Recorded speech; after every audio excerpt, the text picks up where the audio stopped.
Hello প্রিয় শিক্ষার্থীরা, কেমন আছো তোমরা? তোমাদের এটা হচ্ছে অর্থাৎ আজকের ক্লাসটা হচ্ছে ভেক্টর ওয়ান শট ক্লাস, অর্থাৎ হচ্ছে এটা পার্ট 2।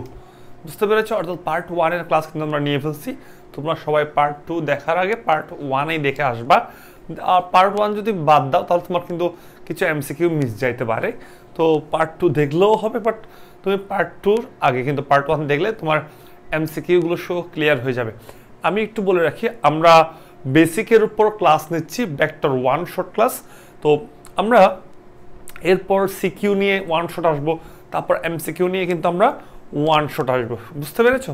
আচ্ছা, তাহলে আমরা চলে যাই হচ্ছে আমাদের পার্ট 2-র আজকের ক্লাস। গত ক্লাসগুলোতে আমরা পড়েছিলাম হচ্ছে ভেক্টর যোগের সূত্র, ভেক্টর সম্পর্কে জানিয়েছি, সামন্তরিক সূত্র, উপাংশের সূত্র সম্পর্কে জানিয়েছি, তাই না? তো গত ক্লাসটা তোমরা অবশ্যই দেখে আসবে। গত ক্লাসটা দেখলে তোমরা অনেক এমসিকিউ পার করবা। আজকে আমরা যেখান থেকে শুরু করতে যাচ্ছি সেটা হচ্ছে নদী নৌকার গাণিতিক সমস্যা।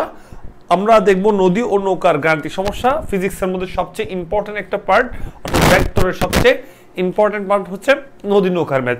একটু খেয়াল করো, আমি আগে থেকে একটু লিখে রাখছি যেন সময় কম লাগে। দেখো, কেস 1, এখানে আমরা নদী নৌকার মধ্যে 3টা কেস পড়বো। 3টা কেসের মধ্যে যে কোনো একটা কেস তোমাদের পরীক্ষার মধ্যে চলে আসবে। বুঝতে পেরেছো?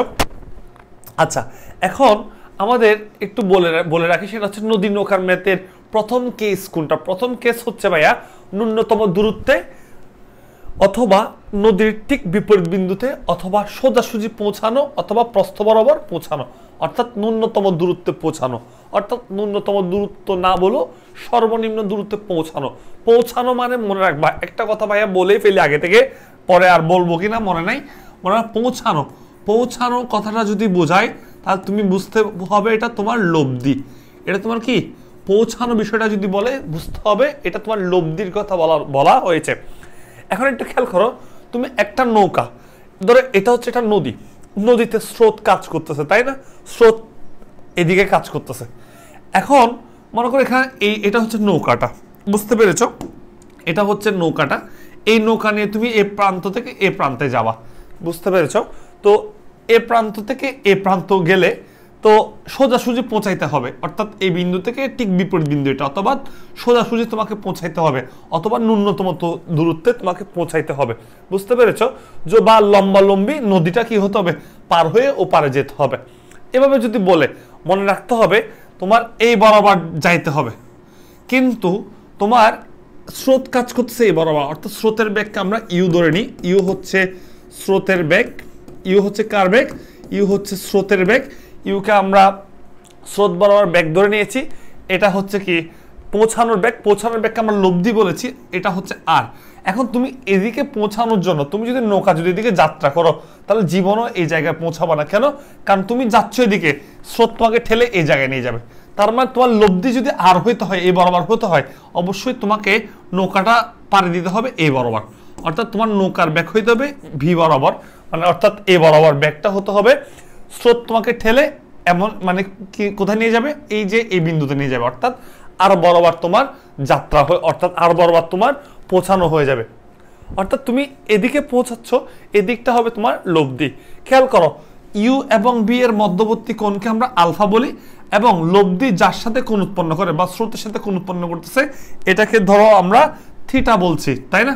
আচ্ছা, এবার দেখো, তুমি আমাকে বলো, যদি তোমার সোজাসুজি পৌঁছাইতে হয় অথবা লম্বালম্বি পৌঁছাইতে হয় অথবা ন্যূনতম দূরত্বে পৌঁছাতে হয় অথবা প্রস্থ বরাবর পৌঁছাতে হয়, তাহলে ভাইয়াকে বলো থিটার ভ্যালু জানা আছে নাকি আলফার ভ্যালু জানা আছে? সবাই বলবা কি কোনটা জানা আছে? থিটা ভ্যালু জানা আছে। থিটার ভ্যালু কত? 90 ডিগ্রি। বুঝতে পারছো? থিটা যদি 90 ডিগ্রি, তার মানে এই শর্তের জন্য থিটা কত হইতে হবে? এই শর্তের জন্য থিটা হইতে হবে 90 ডিগ্রি। আর থিটা যদি 90 ডিগ্রি হয় তখন আমি যে সূত্রগুলো লিখে দিচ্ছি এগুলো মনোযোগ দিবা। যদি বলে তোমাকে পৌঁছানোর বেগ, বলে পৌঁছানো মানে আমি বললাম লব্ধি, পৌঁছানোর বেগ, অথবা তোমাকে যদি বলে লব্ধি বেগ কত, লব্ধি বেগ, তাহলে তুমি কি বলবে? তুমি বলবে হচ্ছে দেখো R equal to root over u square plus v square plus 2 u v cos alpha. বুঝতে পারছো? আলফা হচ্ছে কি ইউ এবং ভি এর মধ্যবর্তী কোণ, ইউ বি, ইউ হচ্ছে স্রোতের বেগ, বি হচ্ছে কি, বি কি বেগ, বি হচ্ছে মনে রাখবা নৌকার বেগ, বি কার বেগ, নৌকার বেগ, নৌকার বেগ। ক্লিয়ার? আচ্ছা গেল। এবার তোমাকে যদি বলা হয় তুমি কত কোণে, তুমি কত কোণে যাত্রা করলে ঠিক এই বিন্দুতে পৌঁছাবা। একটু ইমাজিন করো, তুমি যদি মনে করো এদিক দিয়ে যাত্রা করতেছো, তাহলে তুমি এই জায়গায় আসবা কিনা সন্দেহ। তুমি সোজা যাচ্ছ, জীবনে এই জায়গায় আসবা না, কারণ যেহেতু স্রোত ঠেলতেছে। তুমি যদি এদিকে যাও, জীবনও আসবা না। তুমি যদি এদিকে যাও, জীবনও আসবা কিনা তুমি জানো না। তাহলে তোমাকে মাথাটা এমনভাবে বুদ্ধি খাটাতে হবে, তুমি এমনভাবে যাবা যেন এই জায়গায় পৌঁছাও। অর্থাৎ বলা হচ্ছে তুমি এমনভাবে নৌকা চালাও, অর্থাৎ এমন একটা কোণে কি চালাও, নৌকা চালাও। অর্থাৎ আলফার মানটা এমন একটা বেগে তুমি দাও, মানে এমন একটা ভাবে দাও আলফার মানটা, অর্থাৎ এমন একটা কোণে নৌকা চালাও যেন থিটা 90 হয়। আর থিটা 90 হলে আমি তো সোজাসুজি পৌঁছাচ্ছি, তাই না? তার মানে তোমাকে এখানে আলফার মান জানা লাগবে। যদি থিটা 90 ডিগ্রি হতে হয় অথবা সোজাসুজি পৌঁছাতে হয়, তাহলে তোমার কার মান জানা লাগবে, আলফার মান। তাহলে এটাকে ভাইয়া বলি 2 নাম্বার, অপর প্রান্তে পৌঁছাতে, অপর প্রান্তে পৌঁছাতে, পৌঁছাতে নৌকা চালানোর দিক, নৌকা চালানোর দিক কত হইতে হবে মনে রাখবা, আলফা ইকুয়াল টু, মনে রাখবা alpha equal to 10 cos inverse minus, উপরে হবে স্রোতের বেগ, নিচে হবে নৌকার বেগ। মনে রাখবা উপরে স্রোতের বেগ, নিচে হবে কি, নৌকার বেগ। বুঝতে পেরেছো কি? তার মানে আলফার, তুমি যদি স্রোতের বেগ এবং নৌকার বেগ যদি জানো, তাহলে এই সূত্র অ্যাপ্লাই করলে তুমি ঠিক অপর পারে পৌঁছানোর কি পেয়ে যাবা, কোনটা পেয়ে যাবা। অর্থাৎ আলফা, যদি আলফা পাও, মনে করো আলফা 120 ডিগ্রি পাইছো, তাহলে তুমি বলবা যদি আমি স্রোতের সাথে যদি 120 ডিগ্রি কোণে কি করি, নৌকা চালাই বা সাঁতার কাটি, অনেক সময় নৌকার পরিবর্তে সাঁতারের কথা বলতে পারে, নৌকা চালাই বা কি সাঁতার কাটি, তাহলে আমি ঠিক সোজাসুজি বা ন্যূনতম দূরত্বে গিয়ে পৌঁছাবো। এবার এটা গেল। এবার এবার সময় নিয়ে একটা বিষয় আসবে, সময়। চলো আমরা একটু সময়টা নিয়ে দেখাই। এটা 3 নাম্বার, দেখি 3 নাম্বার হচ্ছে কি, অপর প্রান্তে পৌঁছানোর সময়, অপর প্রান্তে পৌঁছানোর সময়, পৌঁছানোর সময়। দেখো অপর প্রান্তে পৌঁছানোর সময় কি, মনোযোগ দাও। দেখো এটা হচ্ছে নদীর প্রস্থ ডি, তার মানে ডি দিয়ে ভাইয়া বলতেছে কি, ডি দিয়ে বুঝতেছে হচ্ছে নদীর প্রস্থ। এখন নদীর প্রস্থ তোমাকে যদি কিলোমিটার থাকে, তাহলে তুমি মিটারে নিয়ে যাও। যদি ওদের ভ্যালুগুলো মিটার পার সেকেন্ডে দেওয়া থাকে, তাহলে মিটার রাখতে পারো। যদি স্রোতের বেগ, নৌকার বেগ যদি তোমার কিলোমিটার পার আওয়ার রাখে, তাহলে তুমি নদীর প্রস্থ কিলোমিটার রেখে সময়টা তোমার কি আওয়ারে বের হবে। বুঝতে পেরেছো? সো সেটা তুমি জানো, বলতে তুমি এক্সপার্ট আছো, আমার আর যেন বলতে না হয়, ঠিক আছে? আচ্ছা, এখন দেখো অপর প্রান্তে পৌঁছানোর সময়, কি পৌঁছানোর সময়, অর্থাৎ নৌকা বা তুমি অপর প্রান্তে সাঁতার কেটে বলো নৌকা বা মাঝি পৌঁছানোর সময়। তাহলে বলো নৌকা চালাচ্ছে এদিকে কিন্তু পৌঁছাচ্ছে এদিকে। মাথায় রাখবা সূত্র এখানে 3টা, টি ইকুয়াল টু নদীর প্রস্থ ডিভাইড বাই লব্ধি, লব্ধি বেগ, টি ইকুয়াল টু নদীর প্রস্থ ডিভাইড বাই লব্ধি বেগ। মনে রাখবা আর কে আমরা কি বলতেছি, লব্ধি বেগ বলতেছি। লব্ধি বেগের আরেকটা নাম কি বললাম, লব্ধি বেগের আরেকটা নাম হচ্ছে পৌঁছানোর বেগ, পৌঁছানোর বেগ, পৌঁছানোর বেগ। বুঝতে পেরেছ? এরপর এরপর তুমি একটা সূত্র গেল এটা। এবার আরেকটা সূত্র হচ্ছে সময়, আর একটা সূত্র আছে, t equal to d by root over নৌকার বেগ স্কোয়ার ইকুয়াল টু মাইনাস স্রোতের বেগ স্কোয়ার, রুট ওভার নৌকার বেগের স্কোয়ার মাইনাস স্রোতের বেগের স্কোয়ার। কথা বুঝতে পারছো? ওকে, এটাও তুমি অ্যাপ্লাই করতে পারো, সূত্র এটা অ্যাপ্লাই করতে পারো। এবার আরো একটা সূত্র অ্যাপ্লাই করতে পারো, এই সূত্রটা সার্বজনীন, এটা সব ক্ষেত্রে তুমি ইউজ করতে পারো। উপরে ডি মানে নদীর প্রস্থ, এখানে হচ্ছে নৌকার বেগ, আর হচ্ছে সাইন আলফা, অর্থাৎ আলফা মানে হচ্ছে কি স্রোত এবং নৌকার মধ্যবর্তী কোণ, অর্থাৎ এটাই হচ্ছে আলফা। বুঝতে পারছো? এটাই আলফা, এটা স্রোতের বেগ, এদিকে হচ্ছে নৌকার বেগ। ক্লিয়ার? আচ্ছা, তো এইটা অ্যাপ্লাই করতে পারো। মনে রাখতে হবে এই সূত্রটা সব জায়গায় অ্যাপ্লাই করলে, যে কোনো ক্ষেত্রে অ্যাপ্লাই করলে এই সূত্রটার আনসার মিলে যায়। বুঝে গেছে? অর্থাৎ টাইমের ম্যাথ, আমি একটা ট্রিক্স বলতেছি, তুমি এটা ইউজ করতে পারো, এটা ইউজ করতে পারো, এটা ইউজ করতে পারো, বাট এই দুইটা কিন্তু সব ক্ষেত্রে ইউজ করতে পারবে না। এই দুইটা ইউজ করতে হলে অবশ্যই থিটা 90 ডিগ্রি হবে, বাট এটা যে তুমি সব ক্ষেত্রে গিয়ে ইউজ করতে পারবে, কোনো প্রবলেম নাই, কারণ আনসার মিলে যাবে ইনশাআল্লাহ। ওকে, তাহলে এটা বুঝতে পারছো। আমরা এটা ব্যবহার করার চেষ্টা করবো। যদি দেখো যে হচ্ছে কি আলফা নাই, তুমি এটা ইউজ করতে পারো। বুঝে গেছে? হ্যাঁ, এটা ইউজ করে ক্যালকুলেশন করলে হবে, কিন্তু মাথায় রাখতে হবে এগুলোর জন্য থিটা 90 ডিগ্রি হতে হবে, অর্থাৎ সোজাসুজি পৌঁছাইতে হবে, সেটা মাথায় রাখতে হবে। ওকে, গেল। এবার ভাইয়া যদি বলি, এবার সেকেন্ডটা হচ্ছে কি, সেকেন্ডটা হচ্ছে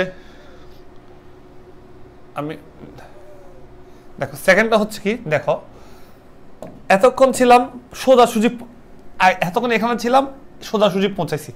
এখন কি বলছে? নদীর প্রস্থ বরাবর যাত্রা।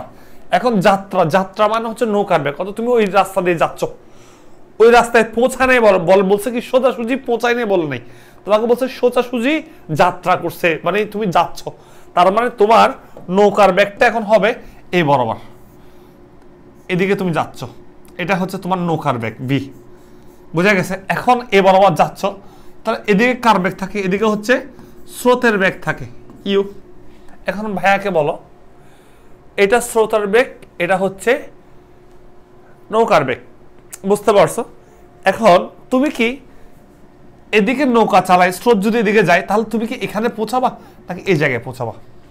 তুমি অবশ্যই এখানে এসে পৌঁছাবা, এই জায়গাটাতে এসে পৌঁছাবা।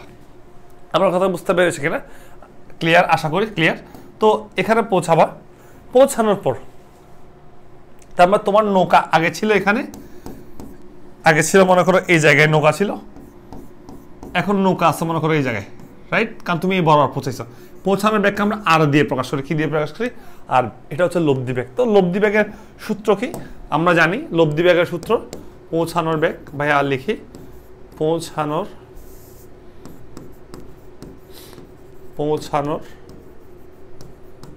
ব্যাগ। পৌঁছানোর ব্যাগ কত বলো তো? আর ইকুয়াল টু √/u² + v², অর্থাৎ স্রোতের বেগের স্কয়ার প্লাস নৌকার বেগের স্কয়ার 2ub cos আলফা। তাড়াতাড়ি লিখতেছি ভাইয়া। দেন এবার তোমাকে যদি প্রশ্ন করে হচ্ছে, তুমি এখন দেখো একটা মজার বিষয়, সেখানে কি জানো? আমরা জানি স্রোত এবং নৌকার বেগের মধ্যবর্তী কোণকে আমরা কি বলি? এই কোণটাকে আমরা কি বলি? আলফা। আর যার সাথে কোণ উৎপন্ন করে সেটাকে আমরা বলি কি? থিটা। বুঝতে পারছো? এবার ভাইয়াকে বলো, তোমার আলফা এবং থিটার মধ্যে কোনটা জানা? আলফাটা জানা, আলফা 90 ডিগ্রি। তার মানে এই শর্তগুলোর জন্য, অর্থাৎ সোজাসুজি যাত্রা বা ন্যূনতম সময় যাত্রা, কেন ন্যূনতম সময় সেটা আমি একটু পরে বলবো। ন্যূনতম সময় যাত্রা দেখো, একটু আগে যেটা পড়াইছি কেস 1, ওটা ছিল ন্যূনতম দূরত্ব যাত্রা, আর এটা হচ্ছে ন্যূনতম সময় যাত্রা। তার মানে ন্যূনতম সময় যাত্রার জন্য থিটার মান না, আলফার মান কত হবে? আলফার মান 90 হবে। বুঝতে পারছো? এখানে আলফাটা জানা, তার মানে এখানে আমার পৌঁছানোর দিক বের করতে হবে, আলফা বের করতে হবে না, এখানে আমাদের পৌঁছানোর দিক বের করতে হবে। যদি তোমাকে কখনো এমসিকিউ যদি বলে, এমসিকিউ যদি তোমাকে প্রশ্ন করে, তুমি একটি নদী পারাপার হতে ন্যূনতম সময় যাইতে যাচ্ছ, তাহলে আলফার মান কত হবে? আলফার মান 90 বলবো। ঠিক আছে? পৌঁছানোর দিক, এখন তুমি কত কোণে পৌঁছাইছো? তুমি মনে করো এখান থেকে এখানে গেছো, এই থিটা কোণে পৌঁছাইছো, আলফা বের করতে হবে না, এখন থিটা বের করতে হবে। তাহলে থিটা কিভাবে বের করবা? Theta tan inverse. বলো তুমি কার সাথে হচ্ছে অ্যাঙ্গেলটা ধরছো? ইউর সাথে। তাহলে যার সাথে অ্যাঙ্গেল সে সিঙ্গেল, ইউ সিঙ্গেল, বাকিটা থাকবে b cos alpha, b sin alpha. আমার কথা বুঝতে পেরেছো? দেখো এগুলা থেকে ভাইয়া সিকিউ কিন্তু করাবো পরবর্তী সিকিউ 1 শটটার মধ্যে, এগুলো সব করাবো। বুঝতে পারছো? কিন্তু বাট তোমাকে বেসিকগুলো দেখে রাখতে হবে। ক্লাসের সিকিউ করাতে গিয়ে যখন বেসিকগুলো পড়াবো, তখন জিনিসটা আরো বিরক্তকর হবে। বুঝা গেছে কিনা? সো তার থেকে ভালো সিকিউ বেসিকটা এখন করে ফেলো, আর আমরা একটু পর, অর্থাৎ পরের ক্লাসটাতে আমরা সিকিউটা করব। ক্লিয়ার? আচ্ছা, পৌঁছানোর দিক বের করতে পারছি। এবার হচ্ছে সময় বের করার দিক। চলো 3 নাম্বার, পৌঁছানোর সময় মানে অপর পারে পৌঁছানোর সময়। অপর পারে পৌঁছানোর সময় কিভাবে বের করবো? এখান থেকে এখানে যাইতে সময় টাইম কত লাগছে? সোজা কথা, এই ক্ষেত্রে ভাইয়া বলছিলাম t টি ইকুয়াল টু সব ক্ষেত্রে মানে d equal to b sine alpha.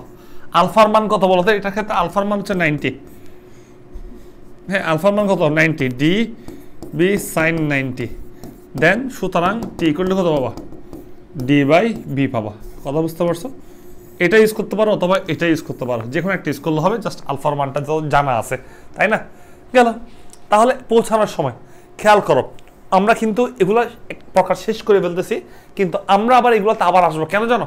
কারণ আমরা আরো দুইটা টপিকস পড়াবো, একটা হচ্ছে পার বরাবর দূরত্ব, আরেকটা হচ্ছে পথের দৈর্ঘ্য। একটু পরে আসতেছি, আগে এই বিষয়গুলো শেষ করে আসি। এটা হচ্ছে এখন দেখাবো যে কোনো কোণে যাত্রা, মানে যে কোনো পথে যাত্রা। ধরে নাও এখন নৌকাটা, মনে করে এটা হচ্ছে নৌকাটা, নৌকার এদিকে কার বেগ থাকে, এদিকে হচ্ছে স্রোতের বেগ, তাই না? এদিকে কার বেগ? স্রোতের বেগ ইউ। এবার নৌকাটা এতক্ষণ এদিকে গেছিল, এদিকেও গেছিল, এখন যাবে হচ্ছে এই পাশে, তার মানে এদিকে হচ্ছে কার বেগ, এদিকে হবে কার বেগ বলো, এদিকে হচ্ছে নৌকার বেগ, এদিকে হচ্ছে কার বেগ? স্রোতের বেগ। তার লব্ধি কোন দিকে? তার লব্ধি হচ্ছে এ বরাবর হবে লব্ধি। বুঝতেই পারতেছো হচ্ছে কি এ বরাবর হবে কি? এ বরাবর হবে কি? লব্ধি আর। বুঝছো? লব্ধি আর। ক্লিয়ার কিনা? তার মানে এখানে এখন মজার বিষয়, এটাকে আমরা কি বলি? ইউ এবং বি এর মধ্যবর্তী কোণ আলফা, আর এর এবং ইউর মধ্যবর্তী কোণ দিকবেগ কোণ থিটা। তাহলে আলফাও জানা নাই, থিটাও জানা নাই, সমস্যা নাই, তোমাকে আলফা অথবা থিটা যে কোনো একটা তোমার পরীক্ষার হলের মধ্যে প্রশ্নের মধ্যে দিয়ে দিবে। বুঝতে পারছো? তো এখানে যদি তোমাকে লব্ধি বেগ বের করতে বলে, ঠিক আগের মতো সূত্র, লব্ধি বেগ বের করার সূত্র কি? R equal to root over v square plus u square, বা ইউ স্কয়ার প্লাস আগে দিই, নৌকার বেগ স্রোতের বেগ স্কয়ার, নৌকার বেগ স্কয়ার 2UB cos আলফা। বুঝতে পারছো? এবার যদি বলে পৌঁছানোর দিক মানে কত কোণে পৌঁছেছে, থিটা কার সাথে ধরছো? থিটা ইউর সাথে ধরছো না? তারা বলবা যার সাথে অ্যাঙ্গেল সে single, u plus b cos alpha b sine alpha. বুঝতে পারছো? এবার হচ্ছে সময় পৌঁছানোর সময়, তাই না? এবার হচ্ছে কয় নাম্বার? 5 number, 3 number sorry. পৌঁছানোর সময় বের করতে বললে, পৌঁছানোর সময় খেয়াল করো, তোমাকে যদি বলা হয় তুমি এদিকে গেছো না, পৌঁছাইছো তো এখানে, আগে এখানে ছিল এখন এখানে, তাহলে পৌঁছাতে সময় লাগছে কত? টি। নদীর প্রস্থ ডি ধরে নাও, তাহলে বলো তো নদীর প্রস্থ যদি ডি হয়, তাহলে ঠিক সার্বজনীন একটা সূত্র বলছিলাম, t equal to d by B sine alpha. বুঝতে পারছো? শেষ। T equal to d by B sine alpha. ঠিক আছে, এটা অ্যাপ্লাই করলে হয়ে যাবে। এবার আমরা আসি একটা নতুন টপিকসে। 3টা দেখলাম, কেস 1-এ দেখলাম কি? কেস 1 দেখলাম, আমরা কেস 2 দেখলাম, একটু দেখো আমরা কেস 3 দেখলাম। 3টা কেস দেখছি নৌকার ম্যাথের ক্ষেত্রে। ফার্স্ট কেস একটু ভালো করে লক্ষ্য করো, ফার্স্ট কেস ছিল নৌকাটা এখানে ছিল, নৌকাটা এ বরাবর পৌঁছাবে এদিকে, তার মানে আর। হ্যাঁ, এবার নৌকা যদি এ বরাবর পৌঁছায়, এদিকে ছিল তার কি? স্রোতের বেগ। এ বরাবর নৌকাটা যাত্রা শুরু করছে, এটা তার নৌকার বেগ, স্রোতের বেগ, নৌকার বেগ, পৌঁছানোর বেগ। আর এখানে এটা হচ্ছে থিটা আমাদের জানা থাকে 90, কিন্তু এটার ক্ষেত্রে আলফা জানা থাকে না। আলফা আমরা বের করতে পারি, আলফার সূত্র দিয়ে আমরা কি করতে পারি? বের করতে পারি। বাট এখানে থিটা হচ্ছে কি জানা, এটা হচ্ছে ন্যূনতম সময়ে ন্যূনতম দূরত্বের যাত্রা। ন্যূনতম দূরত্বের যাত্রা বললে এটা বলবা, ঠিক আছে? এরপর আমরা সেকেন্ড কেস দেখছি হচ্ছে ন্যূনতম সময় যাত্রা। হ্যাঁ, অর্থাৎ তোমার এখন ছিল কি?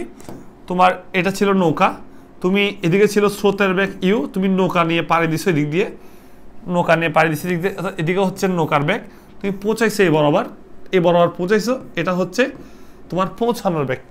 আমার কথা বুঝতে পারছো? এখন তুমি একটা জিনিস যদি খেয়াল করো, এখানে কে জানা? আলফা জানা। আলফা কত? এখানে আলফা হচ্ছে 90, রাইট? আলফা 90। এখানে থিটা অজানা, থিটা তুমি বের করতে পারবা, থিটা অজানা। থিটা যে কোনো উপায়ে বের করার সূত্র আমি শিখিয়ে দিয়েছি।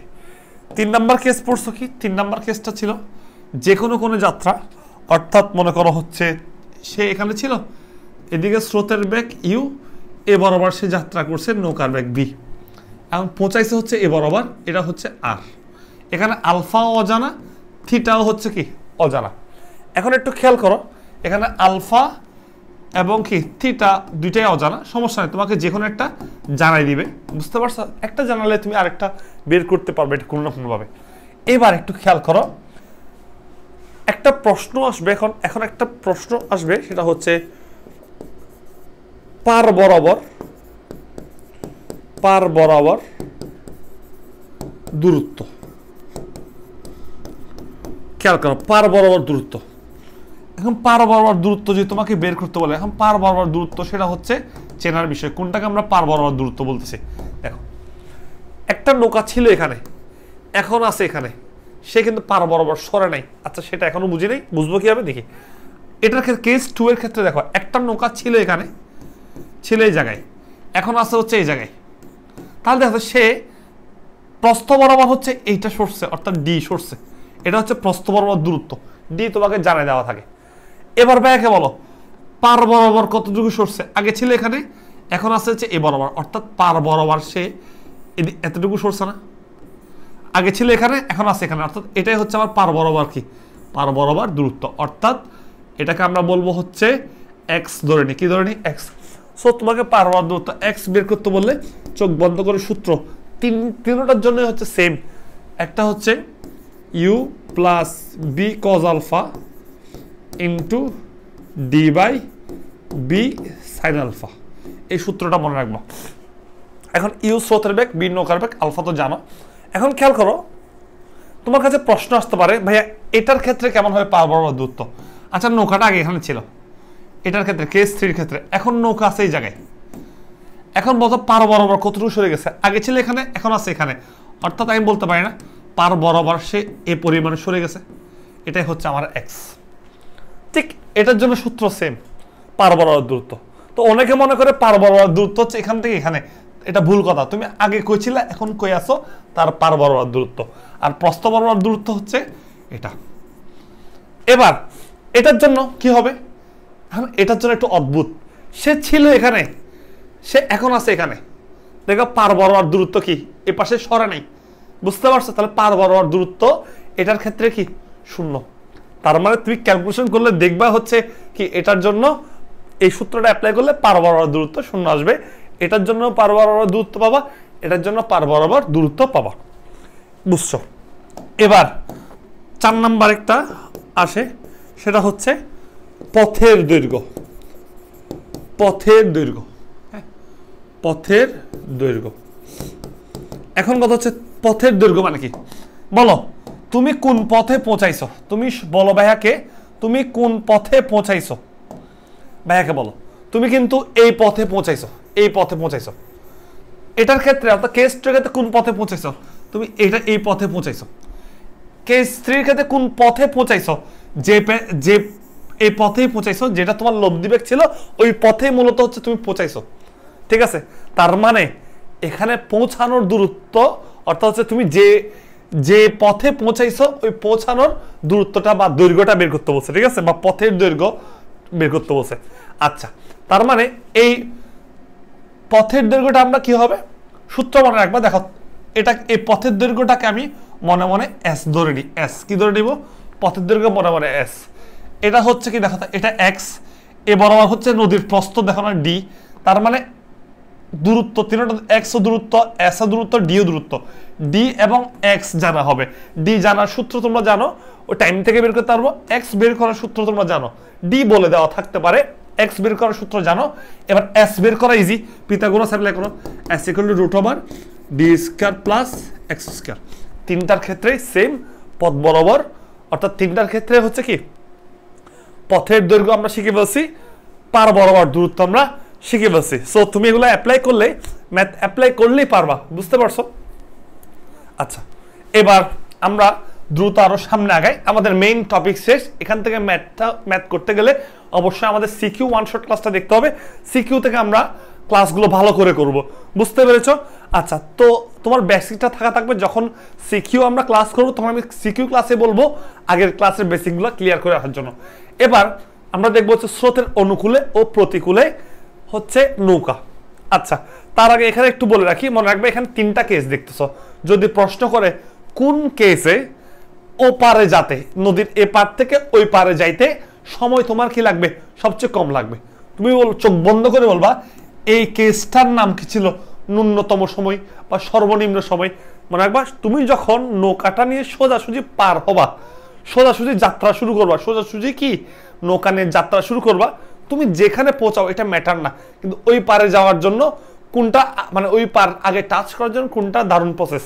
অর্থাৎ সোজাসুজি তুমি যদি যাত্রা শুরু করো তাহলে খুব কম সময়ে ও পারটা পৌঁছাইতে পারবা, হচ্ছে কি ও পারে যাইতে পারবা এই প্রসেসে, কেস 2 প্রসেসে। বুঝতে পেরেছ? আচ্ছা, এবার দেখি নদীর অনুকূলে এবং প্রতিকূলে যাত্রা। একটু এটা যেহেতু অনেক সময় প্রশ্নের মধ্যে অ্যাড হয়ে যায়, একটু দেখিয়ে দিই। ধরে নাও এটা একটা নৌকা, এই নৌকাটা এদিকে যাচ্ছে বি বেগে, এদিকে স্রোতের বেগ ইউ। স্রোত যেদিকে নৌকা যদি সেদিকে হয় এটাকে বলা হচ্ছে স্রোতের অনুকূলে। স্রোতের অনুকূলে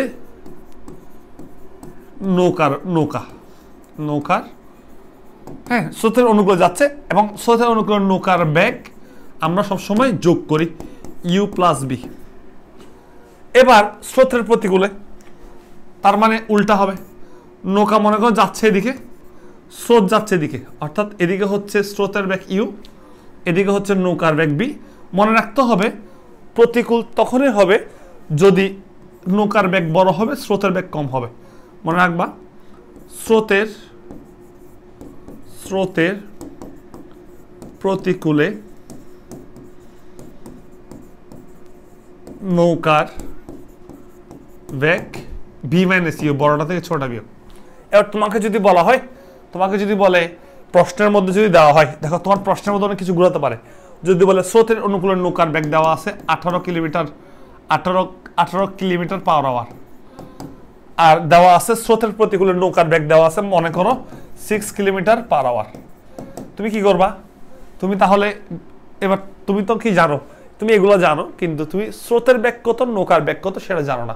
তোমাকে জাস্ট এই শর্তগুলো বলে দিছে, চোখ বন্ধ করে এটাকে ইকুয়েশন 1 দিবা, এটাকে ইকুয়েশন 2 দিবা, 1 আর 2 যোগ করবা, 1 আর 2 যদি যোগ করো দেখবা এখানে কত পাবা, 1 আর 2 যোগ করলে 2b পাবা, 2b পেলে 24, b ইকুয়াল টু কত পাবা, b equal to 12 kilometre per hour.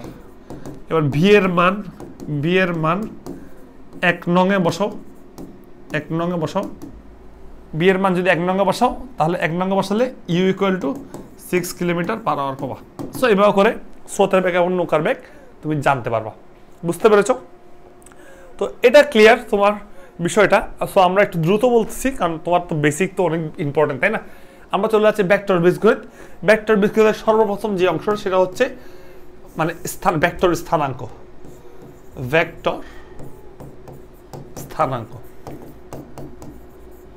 এখন দেখি ভেক্টর স্থানাঙ্ক কি।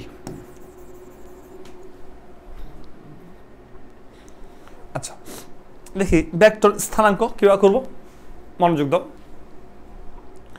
ভেক্টর স্থানাঙ্কটা দেখো, আমরা প্রথমে দেখব 1D ভেক্টর, মানে একমাত্রিক ভেক্টর। 1D মানে হচ্ছে কি একমাত্রিক, ঠিক আছে? একমাত্রিক ভেক্টরটা কেমন দেখো, একমাত্রিক ভেক্টরটা হচ্ছে একমাত্রিক ভেক্টর মানে হচ্ছে মাত্রা একটা, মনে করো একটা মাত্রা, মনে করো এটা হচ্ছে একটা এক্স অক্ষ, একটা এক্সিস হলে মানে এক্স অক্ষ একটা অথবা ওয়াই অক্ষ একটা অথবা জেড অক্ষ একটা, এক্সিস যদি একটা হয় বুঝতে হবে এটা একমাত্রিক, ঠিক আছে? এবার এটা মনে করো মূল বিন্দু 0, এটা 1, এটা 2, এটা 3, এটা -1, এটা -2, এটা -3 থাকতে পারে। এখন তোমাকে মনে করো বলছে হচ্ছে কি, তোমাকে বললো হচ্ছে 3 তে একটা বিন্দু আছে, 3 পয়েন্টে একটা বিন্দু আছে, এই বিন্দুটা আমাকে খুঁজে বের করে দেখাও এই অক্ষের সাপেক্ষে। তুমি বলবা এই বিন্দুটা মূল বিন্দু থেকে, এই বিন্দুটা এই বিন্দুটা মূল বিন্দু থেকে এই জায়গার মধ্যে আছে, এটা আমরা ভেক্টর দিয়ে প্রকাশ করছি, তার মানে এটা হচ্ছে একটা ভেক্টর চিহ্ন। বুঝতে পারছো? তাহলে এই ভেক্টরের মান কত? ধরো এই ভেক্টরকে আমি মনে মনে এটা একটা অবস্থান ভেক্টর। অবস্থান ভেক্টরের কাজ কি? কোনো একটা বিন্দুর অবস্থান নির্ণয় করার জন্য যে ভেক্টর সেটাকে বলা হচ্ছে কি অবস্থান ভেক্টর। তার মানে এখানে একটা বিন্দু ছিল, এই বিন্দুর অবস্থান প্রকাশ করার জন্য আমরা একটা ভেক্টর অঙ্কন করেছি, সেটা হচ্ছে কি অবস্থান ভেক্টর। সেটা ধরে না এই ভেক্টর, এই ভেক্টরের ভ্যালুটা কত হবে? এই ভেক্টর ভ্যালুটা হবে যেহেতু এখানে 1 2 3, আমরা বলব 3 কোন দিকে এক্স অক্ষের দিকে। কোন দিকে? এক্স অক্ষের দিকে, কারণ এখানে দিক ভিন্ন আছে। ঠিক আছে, কেন দিক ভিন্ন বলতে পারবো? কারণ এখানে একটা এক্স আছে, একটা মাইনাস এক্স আছে, তো এখানে ডিফারেন্স আছে, বুঝতে পারছো? 3 এক্স অক্ষের দিকে। তো এখন একটা ঝামেলা হচ্ছে এক্স অক্ষের দিকে কথাটা বলা কেন উচিত? কারণ আমরা জানি ভেক্টরের দুইটা অংশ, একটা মান আর একটা দিক। এটা মান, এটা হচ্ছে কি দিক। কিন্তু একটা ঝামেলা হচ্ছে এক্স অক্ষের দিকে কথাটা অনেক বড় হয়ে যাচ্ছে। সো সায়েন্টিস্টরা কি করছে, এক্স অক্ষের দিকে একটা একক ভেক্টর চিন্তা করছে, সেটা হচ্ছে আই। অর্থাৎ আই বললে আমরা বুঝবো এক্স অক্ষের দিকে, আর যদি বলে তার মানে আই যদি বলে আমরা বুঝবো এক্স অক্ষের দিকে, আর মাইনাস আই যদি বলে বুঝবো হচ্ছে কি মাইনাস এক্স অক্ষের দিকে। তার মানে 3i, তার মানে এটা পজিটিভ, তার মানে হচ্ছে এটা কোন অক্ষের দিকে? পজিটিভ এক্স অক্ষের দিকে ভেক্টরটা। তার মানে আমরা যদি আই দেখি তাহলে বুঝতে হবে ভেক্টরটা কোন অক্ষের দিকে? এক্স অক্ষের দিকে। কত আই? 3i, মান সেটা হচ্ছে দিক। ঠিক একইভাবে যদি আমি একটা ওয়াই অ্যাক্সিস আঁকতাম, এটা যদি মূল বিন্দু 0 1 2 3 1 2 3, এটা -1 -2 -3 থাকতো, মনে করো একটা ভেক্টর, মনে করো ভাইয়া যদি বলতাম এখানে 2 এ বরাবর আছে, তাহলে এটাকে আমরা বলবো কি 2j। তার মানে ওয়াই অক্ষের দিকে একক ভেক্টর কত? j। জেড অক্ষের দিকে একক ভেক্টর কে? তার মানে এখন থেকে আই বললে বুঝবা হচ্ছে এক্স অক্ষের দিকে বোঝাচ্ছে, j বললে বুঝবা ওয়াই অক্ষের দিকে বোঝাচ্ছে, কে বললে বুঝতে হবে জেড অক্ষের দিকে বোঝাচ্ছে। এখন এটা একটা ভেক্টর, মনে করো এটাকে আমরা বি ভেক্টর ধরে নিই। এখন একটা ভেক্টর, এই যে এ ভেক্টর 3i বুঝলাম। এখন আমরা একটু দেখি, তাহলে একটা মাত্রা থাকলে সেটাকে এক মাত্রিক ভেক্টর বলা হয়। তাহলে একটা কোশ্চেন দিই, একটা ভেক্টর, হ্যাঁ এটা কত? এটা 3i বলে দিল, কথা বুঝতে পারছো? এখন এটা একটা অবস্থান ভেক্টর বোঝাইছে, তোমাকে এ দিয়ে একটা অবস্থান ভেক্টর বোঝাইছে। মনে করো এখন প্রশ্নটা হচ্ছে এই ভেক্টরের মান কত? 2 নম্বর প্রশ্ন হচ্ছে এই ভেক্টরের দিক কত? দিক। এখন মনে রাখবা মান বের করবা কিভাবে? মান বের করার যে সিস্টেম হচ্ছে এই ভেক্টরকে মডুলাস চিহ্ন দিতে হবে, রুট ওভার দিবা সহগ স্কয়ার, সহগ কত? 3 স্কয়ার, 3 স্কয়ার করলে কত আসে? 3। এবার হচ্ছে দিক কিভাবে বের করবা? দিক বের করার নিয়ম আছে, আমি আগের ক্লাসে বলে দিয়েছি। একটা ভেক্টরের দিক তুক্ষ মানে একক ভেক্টর রাখি, সরি একক ভেক্টর, দিক না বলে আমরা একক ভেক্টর বের করব। ঠিক আছে, একক ভেক্টর কিভাবে বের করব বলে দিই। দেখো একক ভেক্টর মনে রাখতে হবে, একক ভেক্টর জানলে আমরা ভেক্টরটার দিকও জানতে পারি কোন দিকে। সো একক ভেক্টর দিক আর ওই ভেক্টর দিক সেম। মনে করি এটা একটা অবস্থান ভেক্টর আর একক ভেক্টর দিক কি হয়? একই দিকে হয়। ঠিক আছে, আচ্ছা এখন দেখো এই ভেক্টরের একক ভেক্টর বের করতে বলছে। এখন আমরা বলছিলাম একক ভেক্টর বের করার নিয়ম হচ্ছে কি, কোন একটা ভেক্টরকে তার মান দিয়ে কি করতে হবে? ভাগ করতে হবে। ক্লিয়ার? এখন এখানে ভেক্টর কত? এটা হচ্ছে 3i, এটার মান কত? এটার মান হচ্ছে 3, তাহলে ভাগ করে কত পাচ্ছ? শুধু i পাচ্ছ। বুঝতে পারছো? এটা হচ্ছে একক ভেক্টর, এটা একমাত্রিক ভেক্টরের ক্ষেত্রে। এখন একমাত্রিক ভেক্টরের ক্ষেত্রে এটা তোমরা বুঝতেই পারছো। এবার আমরা চলে যাবো হচ্ছে দ্বিমাত্রিক ভেক্টর। চলো এবার চলে যাবো আমরা দ্বিমাত্রিক ভেক্টর, 2D ভেক্টর অথবা হচ্ছে দ্বিমাত্রিক ভেক্টর।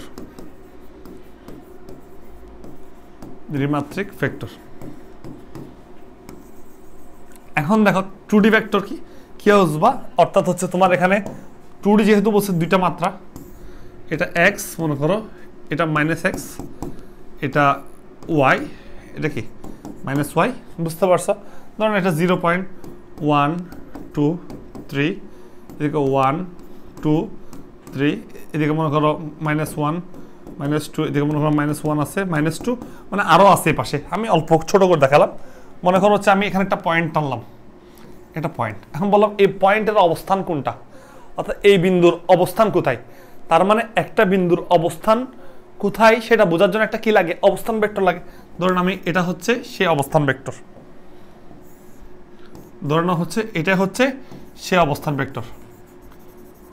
বুঝতে পারছো? এই বিন্দুটা হচ্ছে সেই অবস্থান ভেক্টর। এখন এই অবস্থান ভেক্টরকে আমি যদি এ দিয়ে প্রকাশ করি, এখন এই অবস্থান ভেক্টর দেখো, এই অবস্থান ভেক্টরের মাত্রা কয়টা? 2টা, কারণ সে এক্স এর দিকেও আছে, ওয়াই এর দিকেও আছে।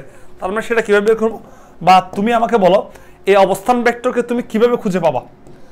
এই অবস্থান ভেক্টরটাকে খুঁজে পাওয়া মানে, বা এই অবস্থান ভেক্টর শীর্ষবিন্দু বা এই বিন্দুকে খুঁজে পাওয়ার নিয়ম হচ্ছে তোমাকে এক্স অক্ষ বরাবর 3 নোট যাইতে হবে।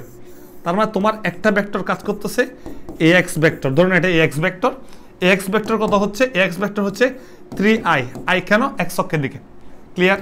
এবার এই বিন্দু খুঁজে পাওয়ার জন্য খালি এদিকে যাইলে হবে না, উপরে যেতে হবে, তার মানে y অক্ষ বরাবর 2 ঘর যাচ্ছে, দেখো y অক্ষ বরাবর 2 ঘর যাচ্ছে, দেখো y অক্ষ বরাবর 2 ঘর, তার মানে এটা কত, এটা মনে করো ay ভেক্টর, যেটা কিনা হচ্ছে কি 2j, যে কেন y অক্ষের দিকে, বুঝতে পারছো, 2 ঘর গেছি। তার মানে এখন দেখো একটা জিনিস, এটা হচ্ছে ax, এটা হচ্ছে ay, তুমি ভাইকে বলো একটা ভেক্টর, গত ক্লাসে ত্রিভুজ সূত্র শিখেছি, এটা ax,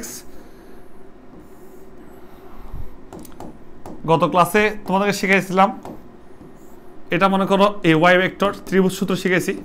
এখন ভাইয়াকে বলো এটা হচ্ছে কি ছিল, এটা ছিল লব্ধি, হ্যাঁ, এটা ছিল a ভেক্টর, রাইট, যে এটাকে এখানে রাখলাম, তাহলে বল a ভেক্টর ইকুয়াল টু কি হবে, a ভেক্টর ইকুয়াল টু কি হবে, এই দুইটা ভেক্টর একই মুখী হয়ে আছে না, তাদের যোগফল ax vector plus ay vector.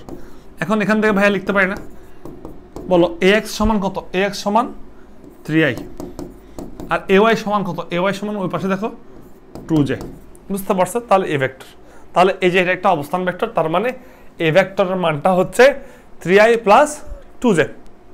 এখন তার মানে এবার আমরা তাহলে মেইন প্রসেসটা বলি, তার মানে দ্বিমাত্রিক ভেক্টর, তার মানে তোমাকে যেহেতু বলছে a ভেক্টরটা হচ্ছে 2i plus 3i plus 2j বলছে, তাহলে মনে রাখতে হবে যদি বলে এই ভেক্টরটা কোন তলে আছে, যেহেতু i আর j, তাহলে x আর y না, তাহলে এই তলটাকে বলা হয় x y তল, এটাকে বলা হয় -x y তল, এটাকে বলে -x -y তল, এই তলটাকে বলা হচ্ছে x আর -y তল। তার মানে এখন এটা কোন তলে আছে, দুইটাই পজিটিভ অক্ষের তলে না, তাহলে এ বলবো যে এটা x y তলে আছে, কোন তলে আছে, x y তলে আছে, বুঝতে পারছো।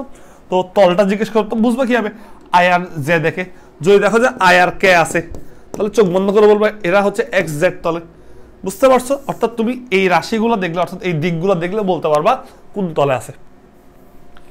এবার তোমাকে মনে করো প্রশ্ন করলো, কোয়েশ্চেন করলো, মনে করো হচ্ছে একটা ভেক্টর axi প্লাস ayj, মনে করো ax আর ay এর জায়গায় অনেক কিছু থাকতে পারে, তো এই ভেক্টরের তোমার বের করতে বলছে মনে করো মান, হ্যাঁ, মান বের করার নিয়ম হচ্ছে একটা ভেক্টরকে কি করব, রুট ওভার দিয়ে তাদের সহগগুলো স্কয়ার করে দিব ay, ঠিক আছে, এটা হচ্ছে মান বের করার নিয়ম। এটাকে চাইলে তুমি এভাবে লিখতে পারো, এও লিখতে পারো, রাইট। এবার দিক বের করবো কিভাবে, দিক বের করার নিয়ম হচ্ছে একটা ভেক্টরকে মনে রাখবা, একটা ভেক্টরকে কি করতে হবে, তার মান দিয়ে ভাগ করতে হবে, অর্থাৎ এই ভেক্টরটাকে তার মান এটা দিয়ে ভাগ করবা, তাহলে আমরা দিক পাবো, বুঝতে পেরেছো। আচ্ছা, আমরা মান পাইলাম, দিক পাইলাম, ঠিক আছে। আচ্ছা, ax এবং ay তো বুঝো, হ্যাঁ, এগুলো হচ্ছে দুইটা বিন্দু, ঠিক আছে, এগুলো বিন্দুগুলো। অর্থাৎ তোমাকে যদি আমি বলি, মনে করো, অর্থাৎ ভাইয়া যদি বলি এটা x অক্ষ, এটা y অক্ষ, তাহলে এই বিন্দুর দুইটা ভ্যালু দিছে, মনে করো 3 আর 4, তাহলে বুঝতে হবে এটা ax এর মান দেওয়া হয়েছে, এটা ay এর মান দেওয়া হয়েছে, বুঝতে পেরেছো। তাহলে আমি যদি এখানে একটা ভেক্টর আঁকি, তাহলে এই ভেক্টরটা কি বলবা, এই ভেক্টরটা বলবা, যেহেতু এটা x অক্ষের তাহলে বলবা 3i, যেহেতু এটা y অক্ষের বলবা কি 4j, বুঝতে পেরেছো কিনা, বুঝতে পেরেছো। আর যদি এখানে y না দিয়ে z দে, বুঝতে হবে এটা কে দিছে, ক্লিয়ার কিনা। আচ্ছা, মানে এটা হচ্ছে az, যদি এখানে z দিত তাহলে এটা az এর মান থাকতো, তখন আমরা 4 কে ধরতাম, j ধরতাম না। এখন যেহেতু y দেওয়া আছে আর দিকে x দেওয়া আছে, 3i প্লাস কি 4j। এখন ভাইয়া যদি বলি, তাহলে এটা বুঝতে পারছো।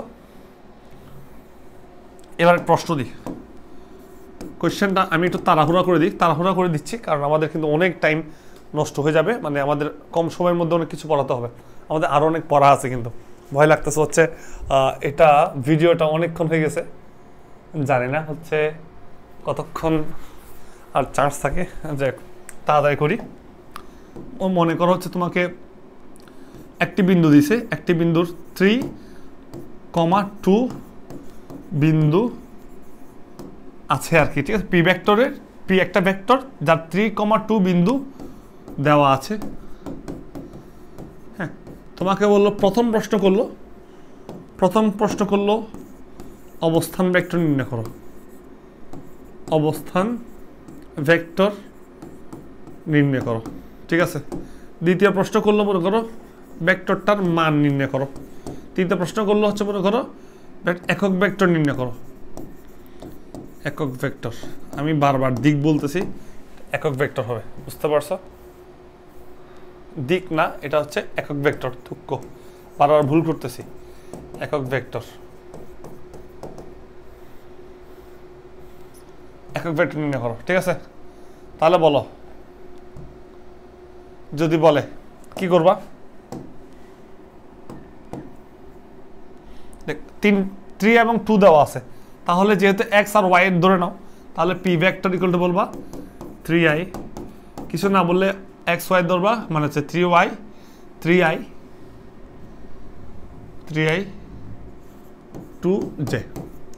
হ্যাঁ, যদি কখনো এবার দেওয়া থাকে 3,0,2, এটা x অক্ষ, এটা x অক্ষ, এটা y অক্ষ, এটা z অক্ষ। y এর যেহেতু দেন তাহলে y বাদ, তার মানে এটা হবে 3i plus 2k x y z। তারপরে x এর জন্য i, y এর জন্য কি k, সরি z এর জন্য হচ্ছে k, আর y তো হচ্ছে কি 0, সেটা কাউন্টে নিব না আমরা। বুঝতে পারছো? বুঝতে হবে এটা xz তলে। তো এখন যেহেতু এটা x আর y দেওয়া আছে, হ্যাঁ, তাহলে হচ্ছে কি এটা হচ্ছে x y x, মনে রাখবে এটা হচ্ছে এক্স ওয়াই তলে। কোন তলে? তোমাকে যদি প্রশ্ন এটা কোন তলে, মনে রাখবে এটা এক্স ওয়াই তল, বিন্দুটা এক্স ওয়াই তলের মধ্যে আছে। এবার মান বের করতে বলছে, মান বের করে প্যারা নেই, সহগগুলো স্কয়ার রুট ওভার দিব, সহগগুলো স্কয়ার কত আসে 9 + 4 কত আসে 13। এবার দিক বের করতে বলছে, সমস্যা নেই, যেহেতু পি ভেক্টর না, পি ভেক্টর না, পি ভেক্টরকে তার মান দিয়ে ভাগ করো। পি ভেক্টর কত? পি ভেক্টর হচ্ছে এই যে কত ছিল 3i প্লাস 2j, মান কত √13। তাহলে করো, এটাকে যদি এটা রেখে দিলে আনসার হবে, বা তুমি চাইলে এটাকে করতে পারো 3/√13 i প্লাস 2/√13 যে, এটাও আনসার রাখতে পারো, এটাও আনসার তুমি রাখতে পারবা। গেল। এবার হচ্ছে ত্রিমাত্রিক ভেক্টর। ত্রিমাত্রিক ভেক্টর তো প্যারা নিব না আমি, ত্রিমাত্রিক ভেক্টর যেহেতু একমাত্রিক এবং দ্বিমাত্রিক বুঝছো, ত্রিমাত্রিক, ঠিক আছে, বা 3D, মাত্রা 3টা ইজিলি বুঝবা। ধরো একটা ভেক্টর, এ ভেক্টর, তার এক্স ওয়াই জেড অক্ষের মান দেওয়া আছে, তাহলে চোখ বন্ধ করে ওই ভেক্টরটা হবে A vector equal to A x i plus A y j plus A z k, 3টা ভেক্টর আই জে কে ধরে নিছি। এখন এটা হচ্ছে অবস্থান ভেক্টর, এটাকে আমরা বলবো অবস্থান ভেক্টর। কি ভেক্টর? অবস্থান ভেক্টর। অর্থাৎ এই ভেক্টরটার এই বিন্দুগুলোর অবস্থান ভেক্টর হচ্ছে এটা, অবস্থান ভেক্টর। এবার তোমাকে যদি বলা হয় মান কিভাবে বের করবা, মান বের করার নিয়মটা হচ্ছে একটা ভেক্টর তো মডুলাস চিহ্ন দিবা, অথবা এটাকে এও বলতে পারো, √ওভার দিবা, সহগগুলো square, x square plus A Y square plus কি এ জেড স্কয়ার। বুঝতে পেরেছ? তো এবার তোমাকে যদি বলা হচ্ছে একক ভেক্টর, একক ভেক্টর, হ্যাঁ, একক ভেক্টর কীভাবে করবা?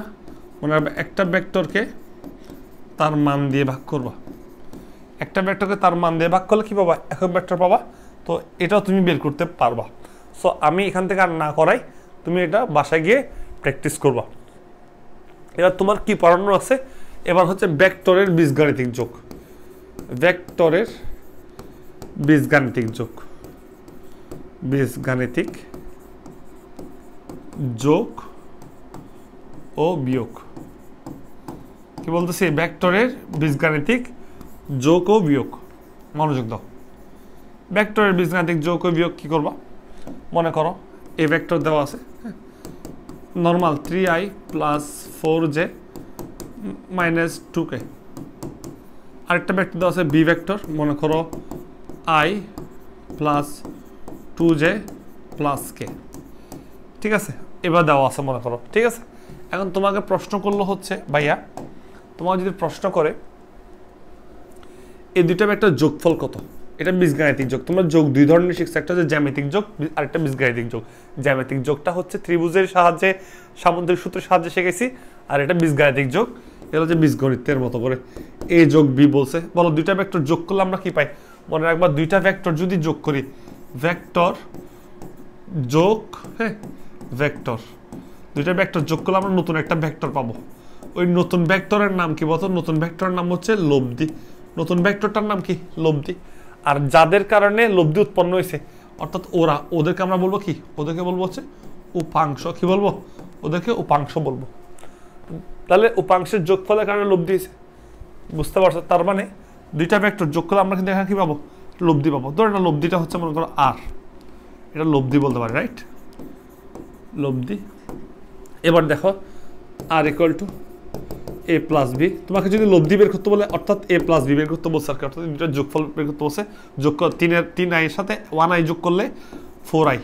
দেখো তিনটা আইয়ের সাথে একটা আই যোগ করলে 4i প্লাস চারটা জে সাথে দুইটা জে মানে 4j plus 2j 6j minus 2j plus কে। এখন দেখো মাইনাস 2, সরি এটা কে হবে, থুক এটা কে হবে।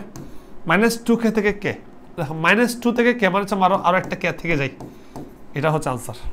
বুঝতে পারছো? এখন তোমাকে যদি বলা হয় লব্ধি, এটা কিন্তু এক প্রকার লব্ধি, তাই না? এটাকে হচ্ছে লব্ধি। কিন্তু তোমাকে যদি বলা হয় লব্ধির মানটা কত, মান কত, বলা হয় লব্ধির মান কত, তাহলে তুমি কি করবা? মান বের করার নিয়ম কি? ওই যে 4² প্লাস 6² প্লাস এটা -1, তো -1 হোল স্কয়ার। মনে হয় সবগুলো যোগ হবে কিন্তু সহগ যদি এখানে মাইনাস আছে তাহলে -1টা স্কয়ার হবে। বুঝতে পেরেছো? এটা ক্লিয়ার? তো যদি বলা হয় ওই লব্ধির একক ভেক্টর কত, যদি লব্ধির একক ভেক্টর জিজ্ঞেস করতে বললে ধর না এটা আর, তো এর একক ভেক্টর কি হবে? একটা ভেক্টরকে তার মান দিয়ে ভাগ করলে আমরা কি পাবো? একক ভেক্টরটা পেয়ে যাব। এবার গেল আমরা যোগটা, বুঝতে পারছো? এবার যোগ গেল, এবার আমরা করব হচ্ছে কি বিয়োগ। এই অংশটুকু ভাইয়া বাদ দিয়ে দিই।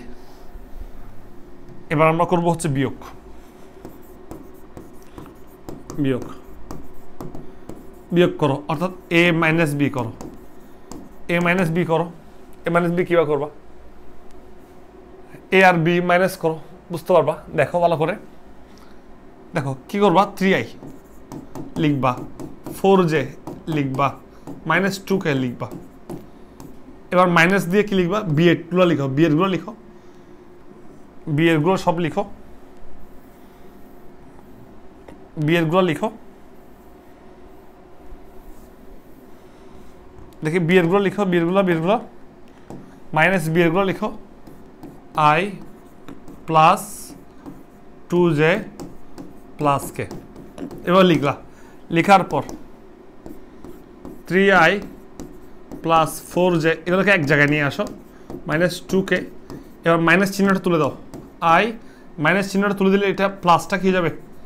প্লাসটা কি হয়ে যাবে বলো? প্লাসটা হয়ে যাবে, এই প্লাসটা যাবে minus, plus minus 2j minus সাথে প্লাস, এটা যোগ করলে কি হবে?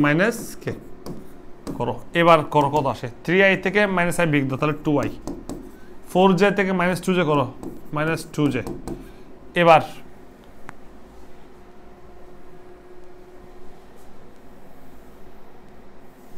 আচ্ছা, এবার 4j থেকে -2 চলে গেছে, তাহলে 2j, তা -2k থেকে -k যাবে, তার মানে -3k। বুঝতে পারছো? এটা তোমরা জানো। এবার এদেরও মান বের করতে পারবা, খুব ইজি। এবার গেল তোমরা বিয়োগটাও বুঝলা। এবার একটা বিষয় এখানে শিখাই, সেটা হচ্ছে সরণ ভেক্টর নির্ণয়।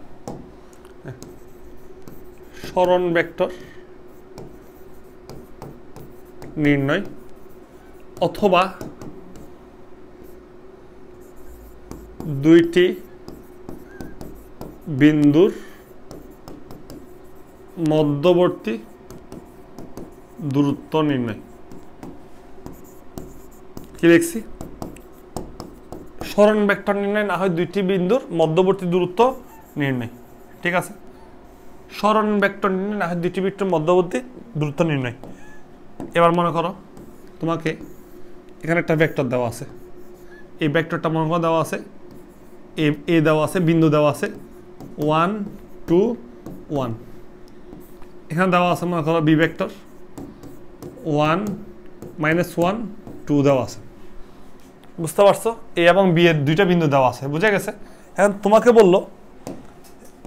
বললো এই বিন্দুটা আর এই বিন্দুটা, খেয়াল করো ও আমাদের আসলে কারেন্টটা চলে গেছে, তো একটু আইপিএসে সাউন্ড করবে যতক্ষণ ব্যাকআপ আছে। মোটামুটি হচ্ছে ক্লাসটা তোমরা করো, তো সাউন্ডটাকে একটু নেগলেক্ট করবো আর কি, ঠিক আছে? ওকে, আমি একটু সাউন্ডটা কমানোর ট্রাই করতে পারি, একটু দেখি। অনেকক্ষণ কথা বলতেছি তো, সো হচ্ছে প্রচুর টায়ার্ড, বুঝতে পারছো? ওকে, প্রবলেম নেই, চলুক, আমাদের কারেন্ট ততক্ষণ চলে আসবে। এবার দেখো, তোমাকে আগে ছিল এই বিন্দু, এখানে মনে করো এই বি বের করতে বলছে, অর্থাৎ এই বিটা বের করতে বলছে। এখন আমরা বলছিলাম এটাকে আমরা কি বলি, সরণ ভেক্টর, অর্থাৎ তোমাকে এখন বের করতে বলছে এ বি কত, এই সরণ ভেক্টরটা কত বের করতে বলছে। তো এটা বের করা যে কথা, দুইটা বিন্দুর মধ্যবর্তী দূরত্ব বের করা কি সেম কথা, ঠিক আছে? এ বি কিভাবে বের করবা বুঝো, এই বিন্দুটাকে মনে মনে ও ধরে নাও, তাহলে দেখো তো, তাহলে একটু খেয়াল করো তো, এটা হচ্ছে ও এ বি ও বি। দেখো এখানে একটা ত্রিভুজ সূত্র মেনটেন করছে, দেখো এটা যদি একটা ত্রিভুজ হয়, এটা এদিকে হচ্ছে ও এদিকে হচ্ছে কি এ বি, আর এ পাশটা হচ্ছে কি ও বি। তাহলে একটু খেয়াল করো তো, আমি এখান থেকে ত্রিভুজ সূত্রতে কি বলতে পারি, O A vector plus A B equal to কি ও বি। তারপরে তোমাকে কি বের করতে বলছে, এ বি বের করতে বলছে। দেখো এ বি যেহেতু বলছে, তীর চিহ্নটা দিবা এ থেকে বি এর দিকে, এ বি দিয়ে বোঝানো হচ্ছে এ থেকে বি এর দিকে বোঝানো হচ্ছে। এখান থেকে এ বি বের করো, কি আসবে ও বি মাইনাস ও এ। এখন তোমাকে বলতে হবে এ ভেক্টর, মানে অর্থাৎ এ ভেক্টর যে কথা, মানে এর যে বিন্দু দিছে তার মানে এটা ও এর বিন্দু দিছে, এর যে বিন্দু এটাই মানে হচ্ছে কি ও এর বিন্দু। ও এর বিন্দু কি হবে দেখো তো, 1 তো আই, 2 তো প্লাস 2 জে, 1 তো প্লাস কে। যেহেতু বি বিন্দু দিছে, এটা ও বি দিছে, ও বি অবস্থান ভেক্টর, ও বি এর অবস্থান ভেক্টর, এই অবস্থান ভেক্টরটা বের করো 1 না আই, যেহেতু এটা এক্স না, এটা আই, এক্স অক্ষের জন্য, ওয়াই অক্ষের জন্য মাইনাস জে, আর জেড অক্ষের জন্য প্লাস 2k। এই যে এখান থেকে আবার কি ভ্যালুগুলা, এখানে এই ভ্যালুটা বসাও, এখানে এই ভ্যালুটা বসাও, দুইটা বিয়োগ করো, বিয়োগ তো একটু আগে শিখেছি, তাহলে তুমি এ বি পেয়ে যাবা। আর তুমি যদি এখানে যে ভেক্টরটা পাবা, এই ভেক্টরটার মান নির্ণয় করতে পারবা। যদি তোমাকে বলে এ বি এর মান কত, তাহলে তুমি মান বের করে রুট ওভারের মতো করে কাজটা করে নিবা। আর যদি তোমাকে বলে বি এ বের করতে বসে, অর্থাৎ এ বি না বলে বি এ বের করতে বসে, তখন তোমাকে তীর চিহ্ন দিতে হবে এই পাশে, এ থেকে বি এ না দিয়ে বি থেকে এর দিকে তোমাকে দেওয়া লাগবে, বুঝতে পেরেছ? আচ্ছা, সো সাউন্ডটাকে একটু আমরা নেগলেক্ট করি, ও দুঃখিত যে হচ্ছে কি সাউন্ডটা করতেছে। আমি যদি পারতাম, আমি যদি ম্যাজিক জানতাম, তাহলে সাউন্ডটাকে অফ করে দিতে পারতাম, তাই না? তো এখন তো দিতে পারতেছি না, চেষ্টা করতেছি, হবে না, সাউন্ডটা অফ হবে না, বুঝতে পারছো? ওকে, গেল। আমাকে আগে ঠিক মতো দেখা যাচ্ছে কিনা আমি একটু দেখি, সাউন্ড দূরের বিষয়। ওকে, ও অনেক টায়ার্ড, ঠিক আছে, নাকি এটা পার্ট 3টা করতে হয় সেটা আমার জানা নেই, ঠিক আছে? আমি চেষ্টা করছি 2 পার্টে করে দেওয়ার জন্য। ওকে, একটু দেখো ডট গুণন, আমরা এখন দেখবো, আমরা ভেক্টরের যোগ দেখছি, ভেক্টরের গুণ দেখছি, হ্যাঁ, ভেক্টরের ভাগ দেখছি, সরি ভেক্টর যোগ আর বিয়োগ দেখলাম, গুণ দেখি নাই, যোগ দেখলাম বিয়োগ দেখলাম, এখন দেখবো গুণ। ভাগও কিন্তু দেখে বলছো, ওই যে একক ভেক্টর বের করার যে নিয়মটা, ওটা কিন্তু ভাগের নিয়ম, বুঝা গেছে কিনা? আচ্ছা, ডট গুণনটা একটু দেখি। ডট গুণন মনে রাখবা, একটু বলে রাখি, সেটা হচ্ছে ভেক্টরের গুণ 2 ধরনের, মনে রাখবা। ভেক্টরের গুণন হচ্ছে 2 ধরনের, হ্যাঁ। একটা হচ্ছে মনে রাখবা ডট গুণন, ডট প্রোডাক্ট বলা হয় ইংলিশে, ডট প্রোডাক্ট। আর একটাকে বলা হচ্ছে ক্রস প্রোডাক্ট। ডট প্রোডাক্ট মানে হচ্ছে ডট গুণন, আর এটাকে বলা হচ্ছে ক্রস গুণন। ডট প্রোডাক্টকে ডট দিয়ে প্রকাশ করা হয়, ক্রস গুণকে ক্রস দিয়ে প্রকাশ করা হয়। এখন ডট আর ক্রসের মাঝে তফাৎ কি মনে রাখবা। 5 গুণ, আমরা ছোটবেলায় 5 গুণ 5 লিখতাম, অথবা এবার লিখতাম। দেখো এই দুইটার মিনিং সেম, 5 × 5 25, 5 × 5 25। এখানে ডট ইউজ করছি, ক্রস ইউজ করছি, দুইটার মিনিং সেম। এগুলো হচ্ছে স্কেলার গুণ, বুঝতে পারছো? যখন ভেক্টর গুণ চলে আসে, ভেক্টরের ক্ষেত্রে ডট এক ধরনের কাজ করে, ক্রস এক ধরনের কাজ করে। আশা করি বুঝতে পারছো। এবার তাহলে আমরা চলে যাচ্ছি ডট গুণনে। দেখি ডট গুণন কি। এখন দেখো ডট গুণন মনে রাখবা, দুইটা ভেক্টরকে এমন গুণ করব, এমন গুণনের ফলে যদি ভেক্টর দুইটার হচ্ছে কি, ভেক্টর দুইটার মনে করো গুণফল মানে মানের গুণফল ও তাদের মধ্যবর্তী কোসাইনের কোণের সমান, এটাই হচ্ছে ডট গুণন। বুঝতে পারছো? অর্থাৎ ভাইয়া যদি বলি ধরো না, এটা মনে করো এ ভেক্টর, এটা মনে করো বি ভেক্টর, তাদের মধ্যবর্তী কোণ থিটা হলে তাদের ডট গুণন হবে A dot B equal to A B cos theta. তোমরা এগুলো ডিটেলস পড়ে আসো, মনে রাখবা A dot B equal to A B cos theta. Details যদি না পারো তাহলে আমার অনলাইনে ক্লাস আছে, সেগুলো একটু দেখবা। A dot B A B cos theta. এখন ডট গুণন আরও একটা সূত্র আছে, ডট গুণনের আরও একটা সূত্র আছে। এটা মনে করো এ ভেক্টরের মান দেওয়া আছে, মনে করো A x i plus A y j plus A z k দেওয়া আছে। বি ভেক্টরের মান মনে করো B x i plus B y j দেওয়া আছে প্লাস বি জেড কে দেওয়া আছে। বুঝতে পারছো? তা তোমাকে যদি এ ডট বি বের করতে বলে, এ ডট বি বের করতে বলে বুঝতে হবে একটা সূত্র হচ্ছে এটা, আর একটা সূত্র হচ্ছে কি জানো, এ এক্স এর সাথে বি এক্স এর সহগ গুণ A x B x plus A y এর সাথে বি ওয়াই সহগ গুণ A y B y plus A z এর সাথে বি জেড এর সহগ গুণ এ জেড বি জেড। আমার কথা বুঝতে পারছো? সো তুমি এই সূত্রটা অ্যাপ্লাই করলেও হবে। ঠিক আছে? আচ্ছা, এখন ডট গুণনের সাহায্যে আমরা কি করতে পারি? ডট গুণনের সাহায্যে আমরা ডট গুণনের কিছু ব্যবহার আছে। এক নাম্বার ব্যবহার হচ্ছে দুইটি ভেক্টরের মধ্যবর্তী কোণ নির্ণয়ে ডট গুণন ব্যবহার করা হয়। অক্ষের সাপেক্ষে উৎপন্ন কোণের জন্য ডট গুণন ব্যবহার করা হয়।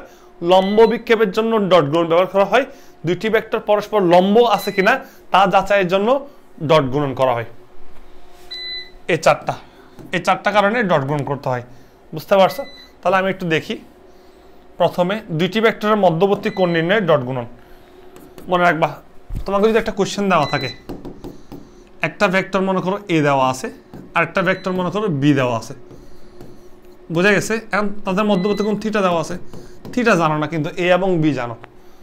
এখন এ এবং বি জানো, তোমাদেরকে যদি বলা হয় থিটা কত, প্রশ্ন যদি করো থিটা কত, তুমি চোখ বন্ধ করে উত্তরের জন্য বললাম যে থিটা বের করতে হলে কাকে জানা লাগবে? ডট গুণন জানা লাগবে। তাহলে বলো তো A dot B equal to কি? A B cos theta. এবার এ বি কস থিটা, তাই না? এখান থেকে তুমি হচ্ছে কি থিটাকে বের করো, তার থিটা ইকুয়াল টু পাবা A dot B A into B. A মানে হচ্ছে এ ভেক্টরের মান, বি মানে হচ্ছে বি ভেক্টরের মান। এ ডট বি মানে একটু আগে শিখেছি। তাহলে থিটা বের, সরি এখানে কস হবে, তো কস হবে, cos inverse A dot B A B. বুঝতে পারছো? এই যে থিটা বের হয়ে গেল। ক্লিয়ার? তার মানে তোমাকে যদি এখন প্রশ্ন দিয়ে থাকে তুমি খুব ইজিলি বের করতে পারবা। এ মানে এ ভেক্টর মান, বি মানে বি ভেক্টর মান, এ ডট বি মানে কি শিখেছে? A x B x plus A y B y plus A z v z. Calculation করবা, কস ইনভার্স করবা, থিটা বের হবে। গেল। এবার কি অক্ষের সাপেক্ষে উৎপন্ন কোণ, খেয়াল করো। এটা করালাম, অক্ষের সাপেক্ষে উৎপন্ন কোণ দেখাই। এটা মুছে দিয়া, এটা লাগবে না, এটা হচ্ছে মুছে দিয়ে।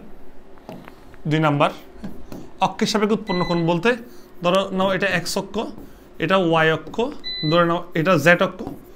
একটা ভেক্টর মনে করো, এটা হচ্ছে একটা ভেক্টর, এটা একটা ভেক্টর মনে করো, হ্যাঁ এটা একটা ভেক্টর মনে করো এ ভেক্টর। ধরে নাও এটা A x i plus A y j plus A z k, এই ভেক্টরটার অবস্থান ভেক্টর এটা। এখন ধরে নাও সে এক্স অক্ষের সাথে কেমন কোণ উৎপন্ন করছে। অর্থাৎ ভাইয়া যদি তোমাকে একটু বলতে চাই, আমি তোমাকে এখানে একটু দেখাই। দেখো এখানে 3টা ভেক্টর, হ্যাঁ খেয়াল করো এক্স ওয়াই জেড। ধরে নাও এটা একটা ভেক্টর, অবস্থান ভেক্টর। বলো এই ভেক্টরটা এই অক্ষের সাথে কি কোণ উৎপন্ন করছে, এই অক্ষের সাথে কি কোণ উৎপন্ন করছে, এই অক্ষের সাথে কি কোণ উৎপন্ন করছে, রাইট? আচ্ছা, তাহলে সূত্র কি? ধরে নাও এক্স অক্ষের সাথে আলফা কোণ উৎপন্ন করছে, ওয়াই অক্ষের সাথে বিটা কোণ উৎপন্ন করছে, জেড অক্ষের সাথে গামা কোণ উৎপন্ন করছে। আলফা বের করার নিয়মটা হচ্ছে কস ইনভার্স। এখানে থাকতে হবে, নিচে থাকবে হচ্ছে এই ভেক্টরটার মান। আর যেহেতু আলফাটা হচ্ছে এক্স অক্ষের সাথে এক্স এর সহগকে মানে আইএসটা এ এক্স, ঠিক একইভাবে বিটা বের করবা cos ইনভার্স, নিচে থাকবে হচ্ছে ওই ভেক্টরটার মান, যেহেতু বিটা কার সাথে, বিটা হচ্ছে ওয়াই অক্ষের সাথে, ওয়াই এর সহগটা হচ্ছে এ ওয়াই, ঠিক আছে। ঠিক একইভাবে গামা বের করবা cos ইনভার্স, নিচে হবে এ ভেক্টরের মান, ঠিক আছে। আর এখানে হবে কি, যেহেতু ওয়াইটা হচ্ছে যেহেতু গামাটা হচ্ছে জেড অক্ষের সাথে, সেহেতু এ জেড এর মান বসাবে এখানে, তাহলে তুমি আলফা বিটা গামা পেয়ে যাওয়া, ঠিক আছে। এটা হচ্ছে অক্ষের সাপেক্ষে উৎপন্ন কোণ। এখন তোমাকে আমি আরেকটা বিষয় দেখাই দিই, এটার পাশাপাশি মাঝে মাঝে একটা কোশ্চেন হয়, এটা একটু আগে ছিল এটা অক্ষের সাপেক্ষে উৎপন্ন কোণ, এখন একটু দেখাই দিই এটার পাশাপাশি তলের সাপেক্ষে উৎপন্ন কোণ, তলের সাপেক্ষে উৎপন্ন কোণ, উৎপন্ন কোণ। বর্তমান সময়ে ওয়ান শট ক্লাস নেওয়া অনেক কষ্ট, কারণ ওয়ান শট ক্লাসের জন্য কারেন্টের প্রবাহ অবিরাম থাকতে হয়। এখন কারেন্টের প্রবাহ কিন্তু টানা থাকে না, যার কারণে আমাদের ওয়ান শট ক্লাসগুলো ভেঙে ভেঙে দিতে হয়। হয়তো আমি এটাও ভেঙে পার্ট 3 করে দিব ইনশাআল্লাহ। তো তলের সাপেক্ষে উৎপন্ন কোণ, তল মানে কি, ধরে নাও এখানে vector X vector, Y vector, Z vector, ধরে নাও এটা একটা তল, এটা একটা তল মনে করো, আর এটা একটা তল। ধরে নাও এটা হচ্ছে এক্স ওয়াই তল, এটা হচ্ছে এক্স জেড তল, এটা হচ্ছে ওয়াই আর জেড তল, মানে তিনটা দেওয়াল চিন্তা করো, এটা ফ্লোর। একটা ভেক্টর মনে করো, একটা ভেক্টর দেওয়া আছে এরকম, একটা ভেক্টর এ ভেক্টর, হ্যাঁ, A x i plus A y j plus A z k vector দেওয়া আছে। বললো এ ভেক্টরটা তলগুলোর সাথে কি কোণ উৎপন্ন করছে, অর্থাৎ এ ফ্লোরের সাথে কেমন, এ দেওয়ালের সাথে কত কোণ, এই ফ্লোরের সাথে কত কোণ উৎপন্ন করছে। অর্থাৎ এটা যদি ভেক্টর হয়, তিনটা ভেক্টর হয়, ধরে নাও তিনটা অক্ষ হয়, এটা যদি ভেক্টর হয়, তুমি একটা জিনিস খেয়াল করো তো ভাইয়া, যদি একটু তোমাদেরকে একটু দেখাই, খেয়াল করো, এটা হচ্ছে মনে করো একটা ভেক্টর।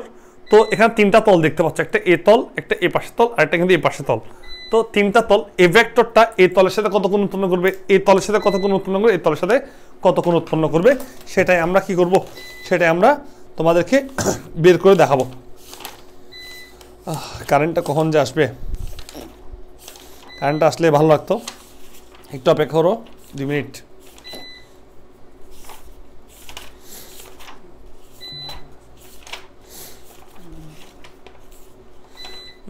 একটু ওয়েট করো, হ্যাঁ ওকে।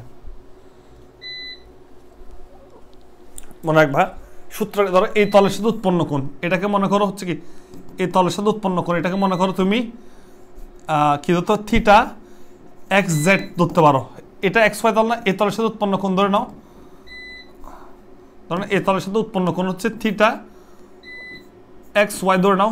আবার ধরো এই তলটার সাথে উৎপন্ন কোণ মনে করো, এই তলটার সাথে উৎপন্ন কোণ থিটা ওয়াই জেড ধরে নাও। মনে রাখবা একদম ইজি, খেয়াল করো, কোনো কষ্ট নাই।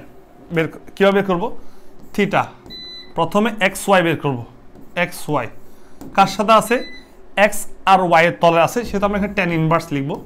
ট্যান ইনভার্স লেখার পর নিয়মটা হচ্ছে, দেখো নিয়মটা যখন শর্টকাট নিয়ম, এক্স আর ওয়াই না, তাহলে এক্স এর শক আর ওয়াই এর শক লিখবো নিচে, মানে অর্থাৎ তাদের মানটা লিখবো √/a X square plus A Y square. এবার লিখি না কোনটা বলতো, এক্স ওয়াই আছে, লিখি না জেড কে, তাহলে এ জেড লিখবো উপরে। ঠিক same theta Y Z, theta X, এটা ওয়াই জেড এর জন্য কি করবো, ট্যান ইনভার্স, যেহেতু এখানে ওয়াই জেড দেওয়া আছে, ওয়াই জেড এর মানটা লিখো A Y square plus A z square, আর উপরে হবে কি, যেখানে কে নাই, এক্স নাই, তাহলে এ এক্সটা লিখো, বুঝতে পারছো, এ এক্স এর মানটা লিখো, তাহলে ট্যান ইনভার্স করলে এটা পেয়ে যাবো। ঠিক একইভাবে জেড এক্স এরটাও তোমরা কি পারবা, বুঝতে পারছো।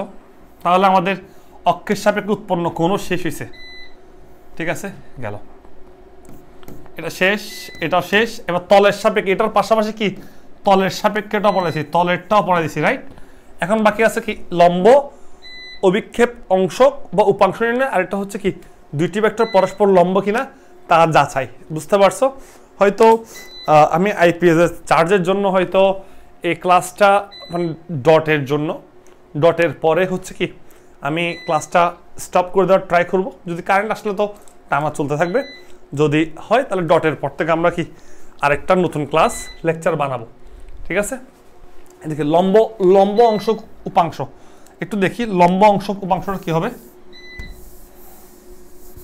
এটা মুছি। লম্ব অংশক মানে কি খেয়াল করো, মনে আছে কিনা জানো? তো এটা একটা ভেক্টর মনে করো এ, এটা একটা ভেক্টর মনে করো বি। এখন ধরে নাও এ ভেক্টরের উপর বি ভেক্টর কত মানে কতটুকু ছায়া আছে। এখান থেকে যদি একটা টর্চ লাইট মারো তাহলে দেখো তো এ বরাবর একটা মানে বি ভেক্টরের ছায়া একটা এর উপর পড়বে, অর্থাৎ এখানে একটা ছায়া পড়বে। ছায়াটা কার? ছায়াটা হচ্ছে বির। তাহলে মনে রাখবা বির ছায়া, এটা যদি থিটা হয় তাহলে এটা জানি আমরা কি বি কস থিটা। তার মানে ছায়ার আরেকটার নাম অভিক্ষেপ, অভিক্ষেপ আরেকটার নাম ছায়া বা অংশক বা উপাংশক। তাহলে বলবা এর উপর কার ছায়া? বি এর ছায়া, তাহলে বি কস থিটা। তার মানে তোমাকে বি কস থিটা বের করতে বলছে। বি কস থিটা বের করার নিয়ম কি মনে রাখতে হবে? বি কস থিটা বের করার নিয়ম আমরা জানি কি A dot B equal to কি এ বি কস থিটা, তাই না? A B cos theta. এখান থেকে বি কস থিটাকে বের করো, এখান থেকে বি কস থিটাকে বের করো, বি কস থিটাকে বের করো, বি কস থিটা। তাহলে বি কস থিটা হচ্ছে কি এ ডট বি, আর নিচে কি আসবে এ, এবং এটাকে বলবো আমরা কি এর উপর বি এর অভিক্ষেপ, বি এর অভিক্ষেপ বা অংশক, অভিক্ষেপ বা কি অংশক। আমার কথা বুঝতে পারছো? তো এখন ভাইয়া যদি বলি তোমাকে উল্টা যদি বলি বি এর উপরে অভিক্ষেপ কত, মনে রাখবা যার অভিক্ষেপ তার কস। এখানে অভিক্ষেপ কার? বি এর অভিক্ষেপ, তাই বি কস। যদি এর অভিক্ষেপ হইতো, যদি মনে করো এর অভিক্ষেপ হইতো তাহলে হতো বলতা কি এ কস থিটা। এটা কার অভিক্ষেপ? এর অভিক্ষেপ। কার উপর? বি এর উপর। এর অভিক্ষেপ কার উপর? বি এর উপর। বুঝে গেছে? যার অভিক্ষেপ তার কস। এবার ক্যালকুলেশন করবো এ ডট বি বের করে জানো, এর মান বের করা জানো। বুঝতে পারছো? তাহলে বুঝলা। এবার হচ্ছে প্রশ্ন হচ্ছে দুইটি ভেক্টর পরস্পর লম্ব কিনা।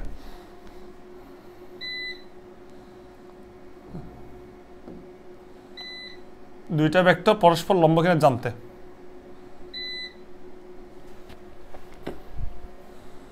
একটু আমি একটু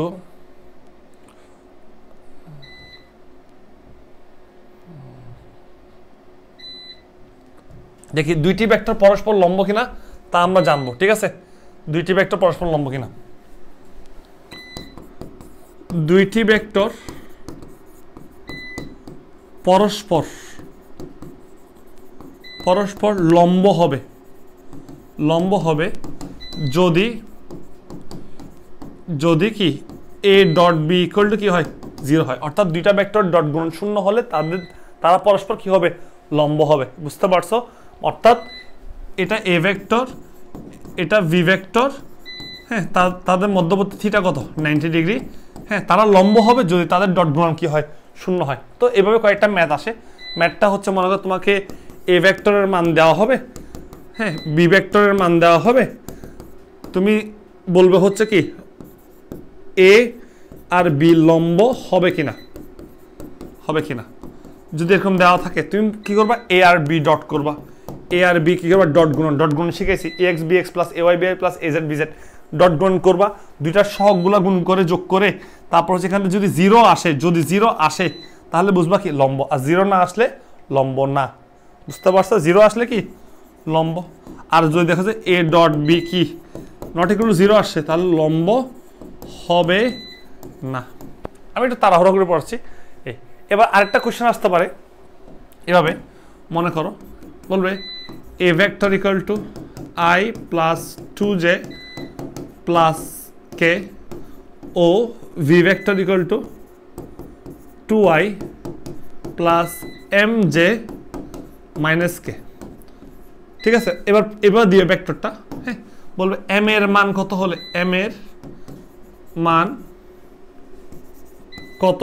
বলবে m এর মান কত হলে ভেক্টর দ্বয় পরস্পর কি হবে? পরস্পর লম্ব হবে। এবার দিবে। এখন যদি এভাবে দেয়, একটু বুঝো কি বলতেছি, যদি এভাবে দেয় কি করবা? এখন লম্ব হলে কি জানি ডট গুণন কি হয়? ডট গুণন কি হবে? 0 হবে। লম্ব হলে ডট গুণন কি 0। তাহলে একটা জিনিস কাজ করো, এ ডট বি করো, 1 2 কত 2 প্লাস 2m 2m ডট করতেছি প্লাস 1, তো এখানে -1, তাহলে -1 ইকুয়াল টু 0। এখান থেকে ক্যালকুলেশন করো কত আসে, -1 করলে 2m প্লাস 1 ইকুয়াল টু 0। তাহলে দেখবা M equal to minus half পাচ্ছ। তাহলে বলবো যে হচ্ছে এম এর মান যদি মাইনাস হাফ হয় তাহলে ভেক্টরদের পরস্পর কি হবে, লম্ব হবে। এটা তুমি সুন্দর করে সাজাই করবে, এগুলো তোমরা করে আসছো, আমি জাস্ট রিভাইজ করে দিছি, বুঝতে পারছো? তাহলে আমাদের ডট গুণ পর্যন্ত শেষ। আমাদের কারেন্ট আসলে আমি থার্ড পার্ট করে হিসাব করে, অর্থাৎ ভেক্টরের ওয়ান শটের পার্ট নাম্বার 3 করে চ্যাপ্টারটা শেষ করে দেবো ইনশাআল্লাহ। আল্লাহ হাফেজ।